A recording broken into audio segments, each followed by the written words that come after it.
السلام عليكم ورحمة الله وبركاته. ازيكم يا اغلى مشاهدين في الدنيا؟ عاملين ايه؟ يا رب تكونوا بخير. معكم ماما حوبة، فيديو جديد. هنعمل مع بعض البليلة بطريقة سهلة قوي، وحاجة كده ايه تدفي في اليومين دول. إيه وتنفع برضو في السحور ان شاء الله يعني. نشوف المقادير معانا على طول. بسم الله الرحمن الرحيم. اللهم صل وسلم وبارك على سيدنا محمد وعلى اله واصحابه اجمعين. بصوا يا حبايبي، معايا الغلة انا شارياها من عند العطار. غسلتها حلو قوي ونقعتها في المية ديت لمدة ساعتين او نص او ساعة براحتك يعني. وحطيت عليها مية نظيفة بعد ما اتنقعت، وحطيتها على النار. هتاخد غلوة واحدة بس، هغليها وهنشوف هنعمل فيها ايه. كده غلت معايا، بقت منزله ميه مصفرة شويه كده. انا مش حابه الميه ديت، حتى لو جت شويه كلتيها مش حباها. انا صفيتها وغسلتها، وبعدين حطيت لها ميه نظيفه زي ما انتم شايفين كده، وهديها غلوه واحده بس.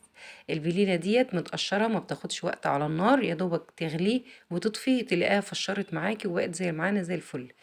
تمام كده، ما بتاخدش وقت معايا خالص يعني. دي اما تغلي اطفي عليها وغطيها زي ما كده معايا اهيت. دي خلاص غلت، يا بدأت استوت اصلا يعني. طفيت عليها وغطيتها كده، فشرت معايا وبقت ايه طالعه زي الفل اهيت، وميتها نظيفه ورايقه. حتى لو جت شويه فيها في قلب الطبق، انت ضامنه ان انت واكله حاجه نظيفه. تمام.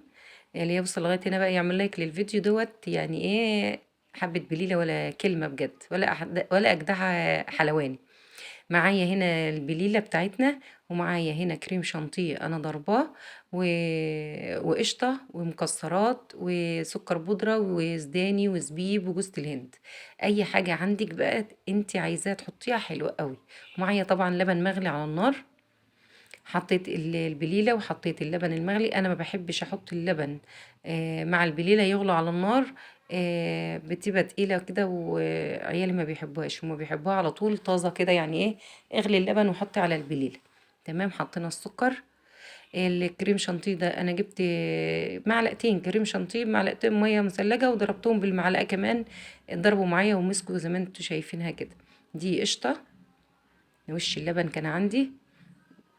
دي بقى اي حاجة تعمليها كده، فطار تعمليها عشاء، تعمليها في السحور، حلوة قوي تتسحروا بيها كده، بتبقى خفيفة وبتملى البطن وبتشبع، حلوة قوي قوي. كل سنة وانتم طيبين. هنا معايا جوز الهند. طبعا المكسرات اللي انت بتحبيها تاكليها حلوة. اي حاجة فيها هي مغذية جدا ومفيدة وحلوة يعني، تاكليها كده بتشبع على طول.